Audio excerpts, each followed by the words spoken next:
ditelusuri juga itu ternyata tidak benar. Dan pada bulan Juli kemarin tanggal 10, 11, barulah pihak keluarga mengetahui keberadaannya setelah berada di rumah sakit Hasan Sadikin. Tentunya teman-teman semua ingin mengetahui bagaimana perkenalan antara korban dan tersangka. Ini diawali tahun 2024, perkenalan melalui aplikasi Tinder. Mereka berkenalan, merasa dekat, berhubungan, dan sepertinya hidup satu rumah di dalam tempat kos.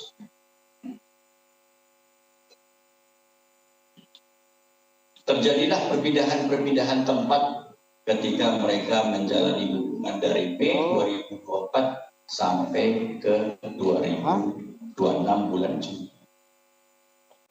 Berdasarkan informasi yang kami temukan itu ada 4 lokasi tempat tinggal mereka, dan tentunya ini sudah kami lakukan olah TKP. Saya ingin juga menjelaskan bagaimana peristiwa ini bisa terkuak atau diketahui oleh kita semua. Berawal pada hari Rabu, tanggal 10 Juni 2026, pelaku tersangka minta kepada seseorang penjaga kos terakhir untuk mengantarkan korban ke RSUD Ujung Berung. Namun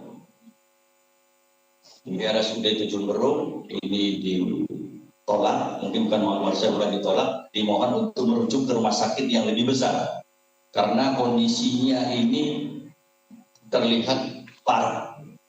Sudah kelasnya sepertinya kelas rumah sakit yang besar. Luka di kepala itu sudah terlihat cukup, ya nanti Pak Direktur Rumah Sakit akan menyampaikan, dan dibawalah ke Rumah Sakit Hasan Sadikin.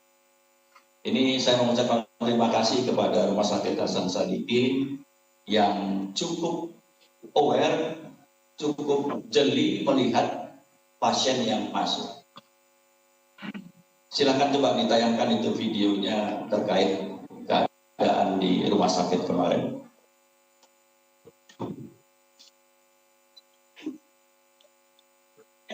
Video terlihat dari video, dari CCTV, mohon maaf ya, bahwa korban dengan menggunakan topi putih dini hari mengantarkan pelaku dengan topi putih mengantarkan korban ditemani satu saksi dari penjaga rumah. Seperti biasa prosedur, mungkin Pak Satpam dan segala macam, dan dilakukan pemeriksaan awal di UGD. Ini terima kasih sekali lagi Hasan Sadikin menghubungi UPTD Pembela Perempuan. Ini yang berkomunikasi lanjut kepada Direktorat PPA Polda Jabar. Lalu Ibu Direktur Komunikasi, Ibu Ruby, Kombes Pol. Akhirnya kita datang ke Rumah Sakit Hasan Sadikin. Inilah awalnya terungkapnya peristiwa yang menyedihkan. Proses selanjutnya adalah pembuatan laporan polisi yang sudah sampaikan tadi. Dan terlihat di tayangan CCTV dari video tadi, tersangka meninggalkan korban dan pergi ke luar.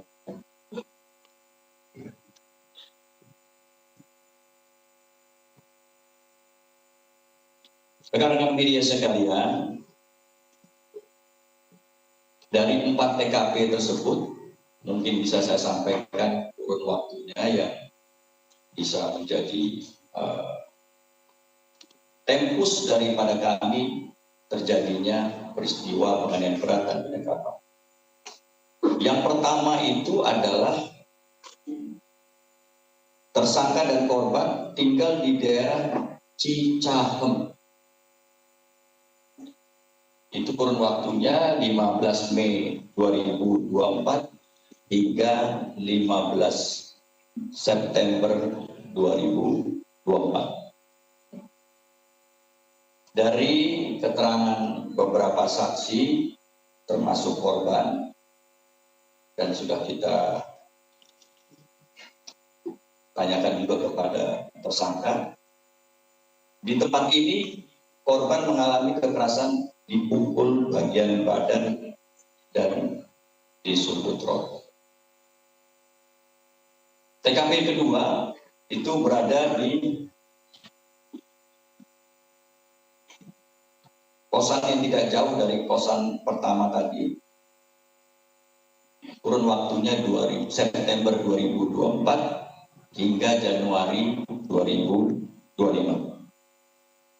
Tapi di tempat kos ini terjadi percekcokan antara penghuni tempat kos sehingga mereka semuanya diusir.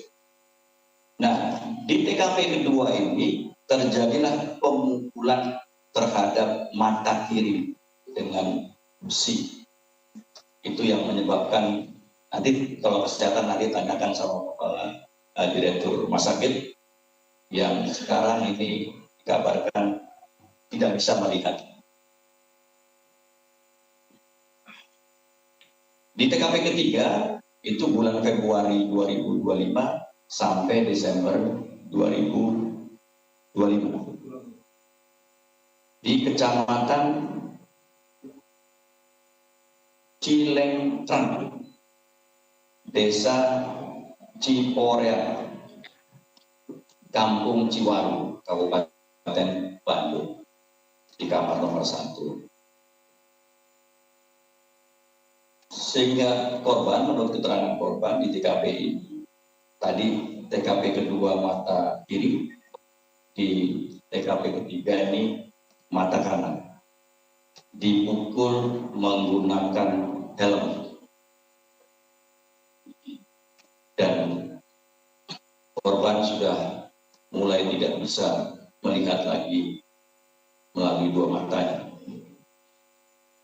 Ini juga melalui kekerasan di lutut, ditebas dengan benda tajam, sehingga korban sulit berjalan.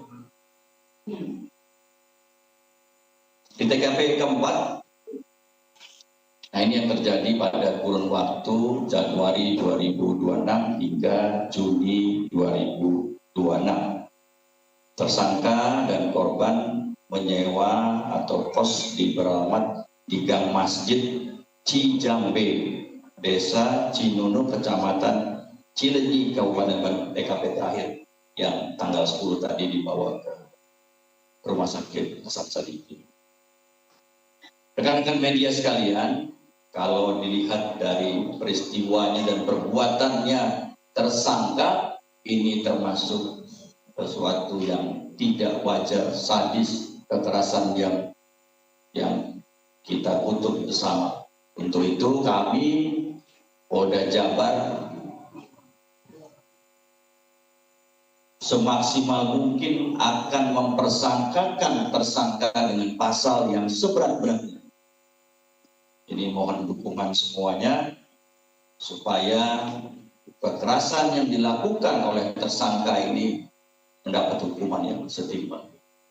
Di antaranya kami hasil gelar perkara, beberapa keterangan saksi, keterangan korban dan lain-lainnya, koordinasi juga dengan Kejati, Kejaksaan Tinggi Jawa Barat. Yang pertama adalah pasal 446 ayat 2 KUHP. Artinya setiap orang yang melakukan penganiayaan yang mengakibatkan luka berat, ini 5 tahun. Kita lapis dengan pasal yang lain yang lebih berat, pasal 451 tentang penyanderaan. Ini ancaman hukumannya paling lama 12 tahun. Ini kami akan lakukan persangkaan kumulatif, jadi digabungkan nanti. Yang ketiga, pasal 446 ayat 2, perampasan kemerdekaan, ini ancamannya 9 tahun.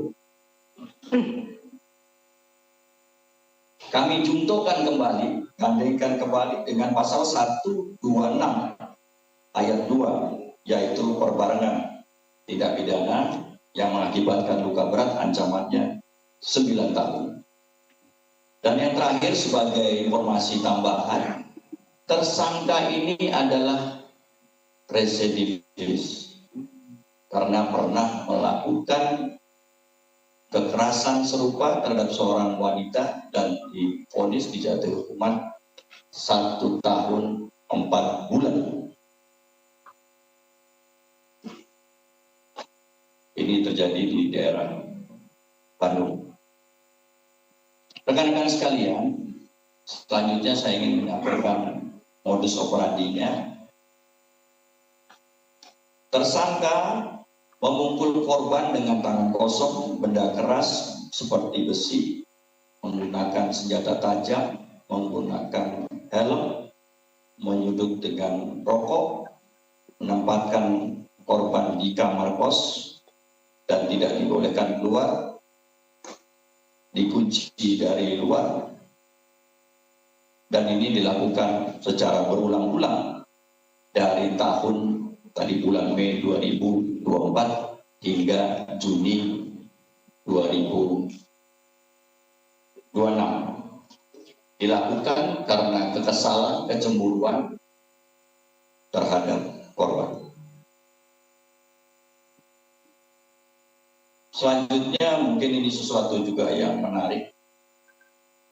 Saya ingin menyampaikan bagaimana ceritanya pencarian korban. Dari tanggal 12 Juni tersebut, ini kami sudah membentuk sebuah tim diketuai oleh Bapak Wakapolda, terdiri dari para direktur. Tentunya yang paling depan adalah Direktur PPA, Perlindungan Anak, Perempuan dan Anak, Direktur Kriminal Umum. Ini untuk teknis pencarian dan sebagainya. Didukung oleh Direktur Kriminal Khusus untuk di bidang teknis-teknis yang melalui kriminal khusus. Didukung juga oleh Direktur Cyber, karena kami melacak melalui media sosial, tayangan-tayangan lain. Dan yang terakhir juga kami tidak menutup kemungkinan untuk melibatkan Direktur Narkoba, apakah yang bersangkutan ada terkait narkoba atau tidak.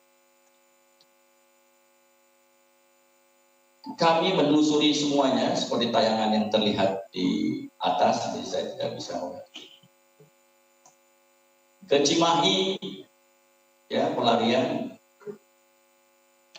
kemudian ke daerah Tangerang. Ini semua kami telusuri. Transaksi di Cimahi, transaksi di Tangerang, tidur di pompa bensin dan sebagainya. Dan terakhir tanggal 22 pada saat penangkapan itu, dini hari, kami menangkap keberadaannya melintas di sebuah jalan Majalaya dan berada di sekitar Anjungan Tunai Mandiri. Kami yakini benar bahwa itu adalah pelaku dan sebagainya. Dan kami terus men-searching, mencari semuanya di Majalaya. Karena ini semua kami filekan semua pencarian teman-teman tim khusus ini. Dan hari ini kami mendapat informasi bahwa dia berada di perumahan Gria Pesona. Dan pada pukul 18.30 kami lakukan penangkapan. Dan langsung kami bawa ke Polda Jabar sebagaimana saya memberikan keterangan pers juga pada malam tersebut.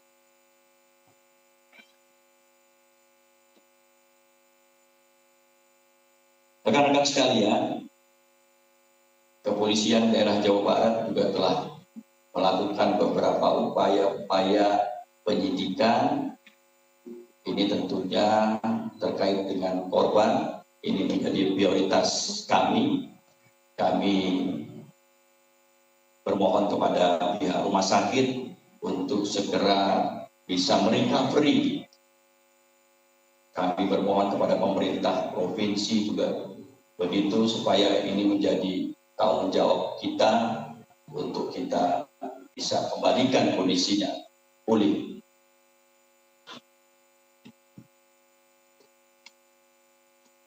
Kami telah melakukan beberapa langkah penyidikan, diantaranya adalah visum et repertum, tapi mungkin mohon maaf karena peraturan saya tidak bisa menjelaskan seperti apa yang kami temukan dari hasil itu.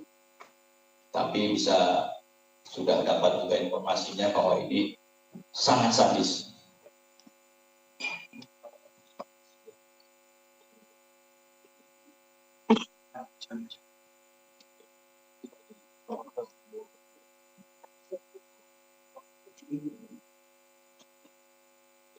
Selamat datang Pak Gubernur. Mungkin bisa saya teruskan kembali.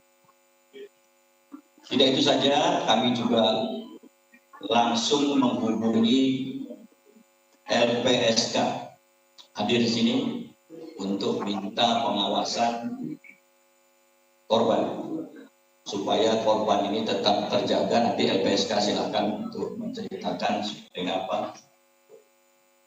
Kemudian kami juga menghubungi Ikatan Psikologi Klinis. Kebetulan kami juga mempunyai salah satu ahli psikologinya di sini dan anggota pada Ibu. Ini untuk melakukan pendampingan. Termasuk kita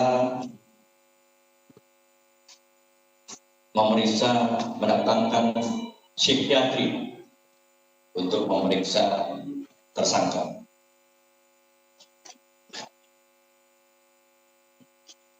Tindakan lain, memeriksakan semua barang bukti yang kita terima, mencocokkan golongan darah daripada saksi dan korban untuk kita kirim ke laboratorium forensik Polri.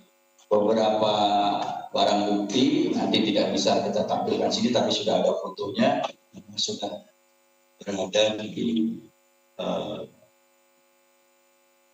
laboratorium forensik.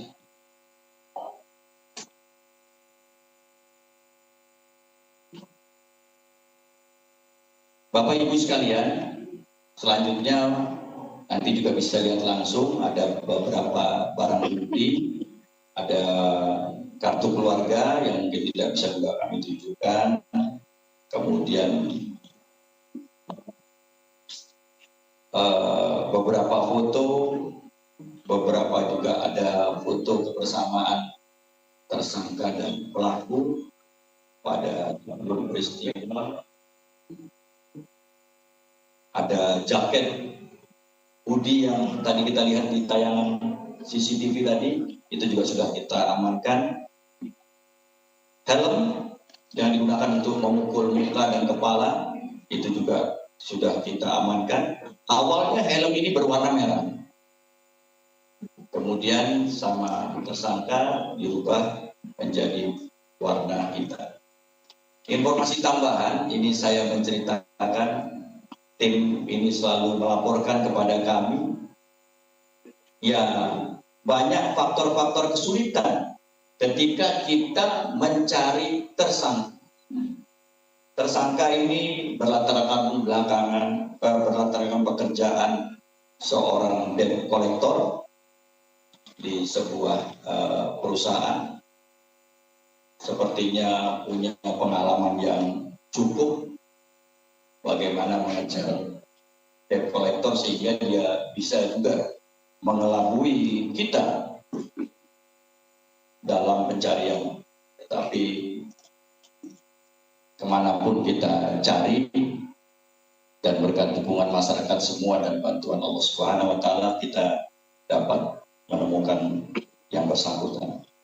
Untuk beberapa barang bukti nanti bisa langsung dilihat dan semuanya di situ disajikan di display juga. Itu mungkin informasi yang saya dapat sampaikan tentang kronologis, modus